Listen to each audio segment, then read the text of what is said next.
In this video, we're going to try and stop this thing leaking oil everywhere. The Fiat Multipla. We've got a leak on the sump. We've had a replacement sump sent to us by DM Autos, I think it is, Fiat breakers. We're obviously going to have to clean this up a bit. It's full of aluminium oxide and muck.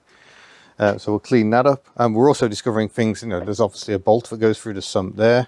I think that is the level sensor inside, and the exhaust downpipe attaches to this bracket here. So I think we're in for a day of swearing at rusty bolts, but we'll get the penetrating oil out and hopefully it won't be too bad. So first stage will be to get her up in the air, drain the oil out again, and then we can have all the fun of the fair, trying to get the sump off. Yeah, this is rapidly turning into a fun job. We've had the bonnet fly down and scare the absolute living what's it out of us. So we've resorted to a wooden bonnet prop. And we're also looking, the exhaust is what runs through this channel here, and quite why they felt they needed this bit, I'm not sure, but they apparently did.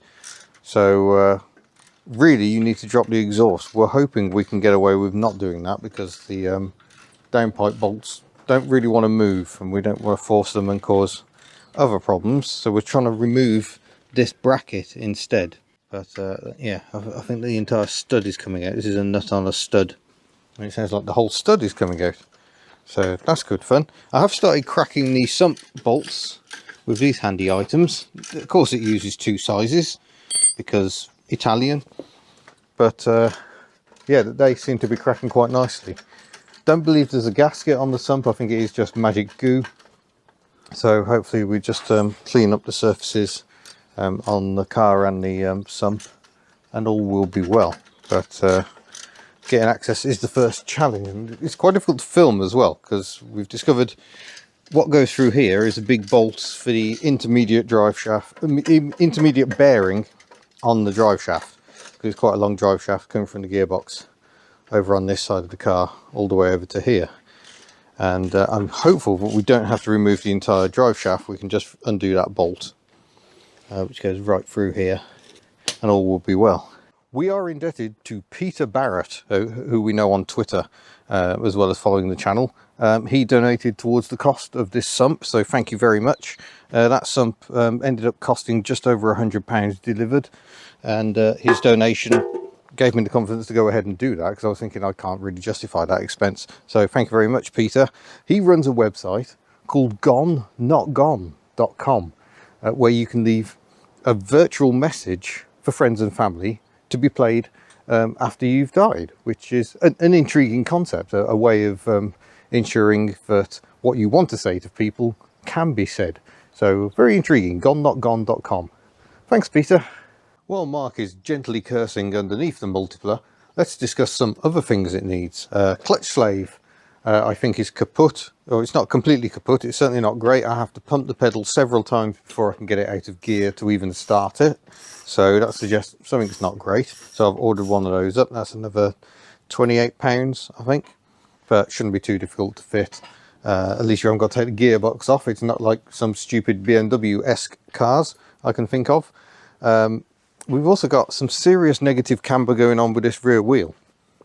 Look at that. That's Bosuzoku style, and that's not desirable. I suspect it's the arm bearing. It's either the arm bearing or the wheel bearing, but I suspect it's the arm bearing, like you get on the back of Citroens. So that's probably going to be another job. Not massively urgent, but definitely needs doing. There's still a bit of clonking at the front, but the drop links look fairly new, so maybe we've got a wishbone bush a bit tired there. And then there's the cam belt, because it's had the cam belt at 74,000 miles, and that was 2009. And I think it's still good in mileage terms, definitely not in age terms, and I think there's a tensioner starting to go down a bit as well. So there is still plenty to do on this car. And then it's still a pink Multipla with gold bits. But, we're getting there. We're slowly getting there. Hopefully in time we can improve this, and then set about improving other members of the fleet, not my Proton. So while Mark bravely works under the car, I'm bravely removing this panel from the sump. It's the windage tray that stops the oil sloshing into the crankshaft. And yeah, I think this all needs a jolly good clean out. So we're getting closer to getting the old sump off. I'm I've been getting filthy cleaning the old sump out. There's a lot of dirt, sealant worryingly in here as well. I think someone went a bit crazy with the goop when putting the gasket, or not the gasket, there isn't a gasket, when putting the sump back on whenever it was fitted to this engine. So I'm just getting all these bits out. We'll give it a proper rinse in a minute, but it's starting to look quite decent in there, I think. Very different to how it was. Here's the windage tray, that's cleaned up as well. Bit of sludge about, but yeah, definitely looking better. Work continues. We've actually had to stop for lunch. So I went to get lunch in Betty the Ford Fairmont, who has now covered over 300,000 kilometers. We hit that little milestone last week, so there will be more Betty action coming up. We've got quite a bit of work to do on Betty. Keep forgetting about the anti-roll bar drop link and then getting the car go for a drive, and it reminds me that needs changing. But I understand we are getting closer on the sump removal. We are there. Oh, we're there. So the exhausters had to be dropped to make space, so that's now just in the way, so that's nice. Yes, it's rather snug under here. It is a bit cosy, but we're getting close. So there is sealant holding the sump in place, so we're going to have to clean all that stuff off and then apply fresh sealant in lieu of a gasket. Mallet be useful at this stage? Try and shock it off? Yeah, soft mallet would be good. Right, let's go see if I've got one of those. Small pry Oh bar. yeah, I've got a good range of pry bars. If at first you don't succeed, pry again. Little pry bar. Thank you. Get the bigger bar. Oh, is that the remains of our exhaust gasket? Yeah, that's it. That was the sealant. Oh, there we go. That's definitely starting to go. Yep, there we go. Popped.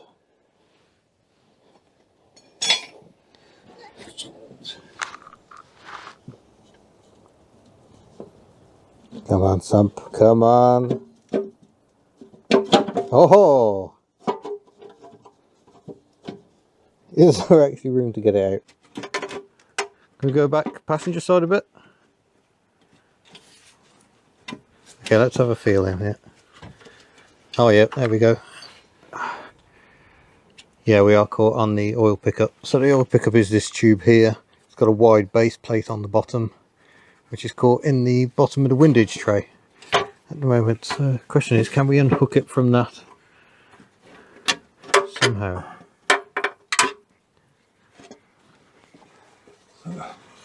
Oh, we're getting to the stage it might be easier to actually take the thing off. Well, we've removed the pickup strainer entirely. I've given it a clean already because it was black and some bits of debris in the end.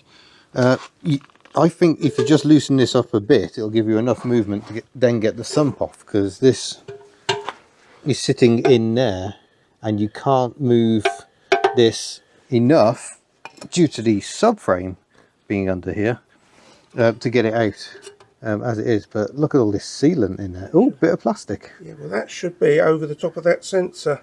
Ah, so our sensor is a little no wonder the readings can be a bit iffy. Yeah, that's our electronic oil level sensor. Well, you've got a manual one. Yeah, so I think we'll be relying on the dipstick. Maybe gaskets aren't so bad, you know.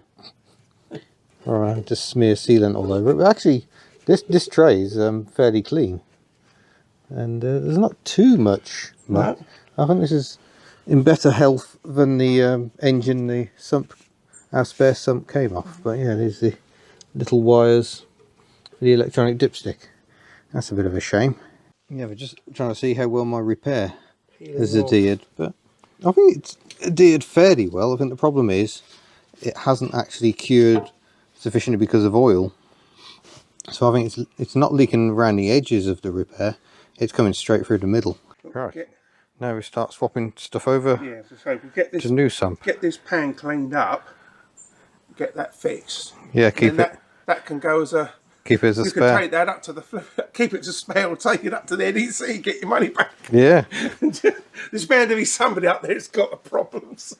So a tale of two sumps. We've got the new clean sump. We've cleaned all this. The bottom of the engine has been cleaned. That's the old one, which actually looks quite decent inside. It's not too mucky, not too sludgy. We have sadly had a slight victim in the form of this temperature sender, possibly because it's fighting for space with the oil pickup. So we've got the oil pickup reattached, but loosely, to give us some wiggle room. We'll put gasket sealant around most of this, especially that because we can't get at that once it's in. But we'll gasket seal that once we've got that in, I think. So it's going to be an interesting one. But we'll see if we can get this sealed and fitted. Well, that ended up being a particularly fruitless battle. Trying to get this sump in. This is the new one. And we've got a fairly major issue going on. If I line up the sensor holes, oh, that'll do. So the sensor goes in there. Look at this. This drive shaft intermediate position is entirely different, i.e. that is not the right sump. So we've been through all this and we're still absolutely stuffed at this point. That is not going to fit this Multipla. So that is infuriating. It's such a minor difference, but it's a difference and there's nothing we can do about that. So I could send this back to the people who have sent the wrong one and they can try again, but at the moment I've now got a completely disabled car sitting right in front of my unit, so that's not ever so ideal. Frustrating. We've been here all day. It's getting on for about 3 o'clock in the afternoon, I think, and we thought we were kind of nearing the end and actually we're stuffed. So we may be trying to repair the original sump after all, but it would have been nice to have known that at the start rather than going through all this trying to fit one that now doesn't actually fit. Aren't old cars great? So the level of annoyance is quite high at the moment. Nothing we can do today. We're going to have to pack up. Probably going to have to come back tomorrow. It was meant to be having a weekend off, but that's not going to happen. The weather's meant to set fair. We're going to have to lower the car and move it so we can actually close the doors. I guess I'll be going home in Betty tonight. Yeah, it's just infuriating. I forget how spoiled I am with things like the Citroen 2CV, where not an awful lot changed during the production run, especially not in the last 20 years of production. And so you can kind of get every part and there isn't much chance of getting the wrong part. Once you start fitting loads of different engines to loads of different vehicles, things get more complicated. But yeah, infuriating. We're still not there. It's a couple of days further on. We're back on the magnificent pink beast, trying to sort out this oil leak. So we've given up on the sump I was sent. I'm waiting to see whether I can get a refund on that, seeing as it doesn't actually fit. But Mark took the sump away, cleaned it up, and has carried out an aluminium repair using rods like these. So you heat up the metal, and then it's kind of like solder. You can sort of get this to melt into the hole. So that's been attacked with hammers. It's had loads of solvent poured in to see if any leaks out. None does. So hopefully we are now good to go. But first job, which is going to be ever so much fun, is scraping the sealant off the underside of the engine that we applied last time ahead of fitting the sump. Mark seems to have volunteered for that job. Very kind of him. I'm going to clean up this sump because this still has a bit of sealant and stuff around it. We need to get this as clean as possible. So that's going to be my job, and refit the windage tray, of course. All of which has been cleaned up with this stuff, traffic film remover. Probably take the skin off your fingers, that stuff. But it's very good. It's not red diesel, as some people have kindly suggested, but I might be running cars on red diesel. And it's brought that up an absolute treat. Look at it. It's like brand new.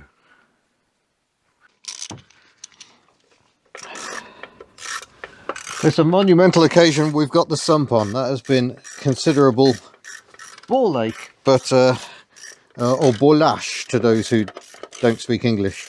Yeah, we're rapidly just trying to get all the bolts in, but it's a right pain. You have to kind of leave the the oil pickup loose to get everything in place, and then you've got to squeeze your hand in to try and actually do it up. So not my favourite job ever, but and I may never see Mark again after this.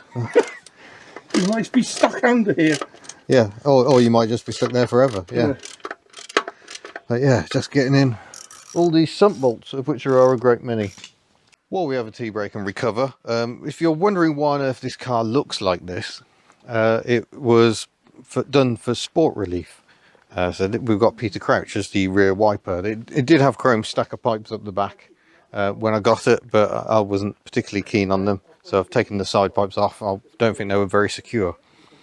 And our plan is purely to just try and improve this car and use it as a daily driver. So this coming Sunday we're going to be at Hubnut down in Devon, Mansell Raceway. There's a meet there, the Refuel meet. So if you head to re-fuel.co.uk/Hubnut, you can find ticket details and everything to attend the meet. We're really looking forward to it. There's a morning session and an afternoon session.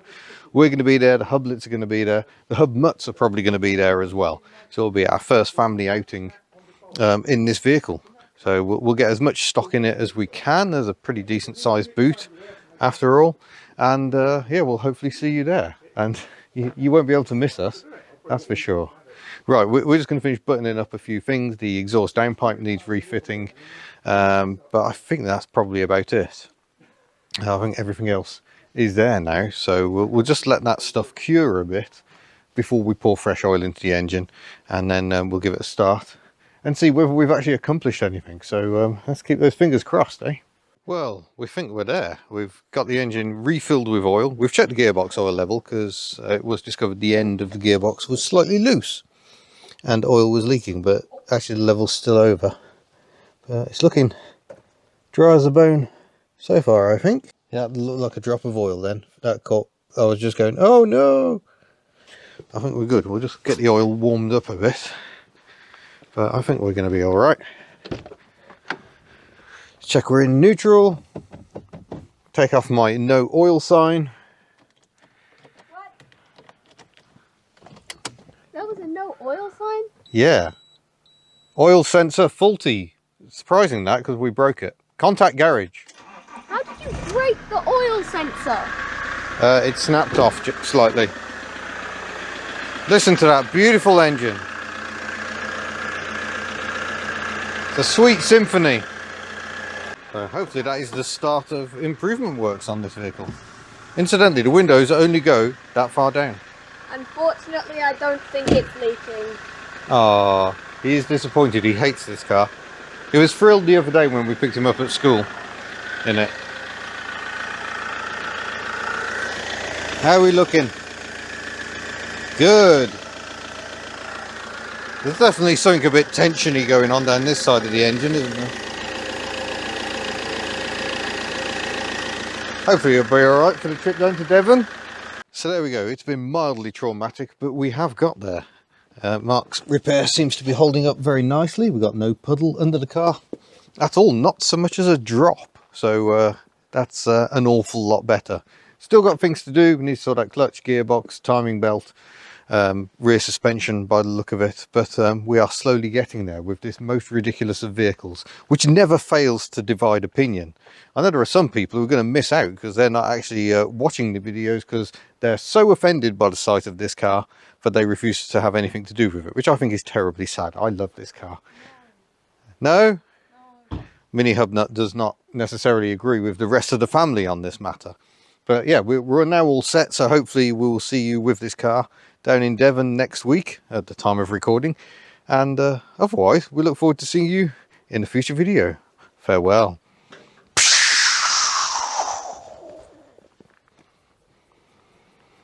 A fine selection of stickers available at hubnut.org.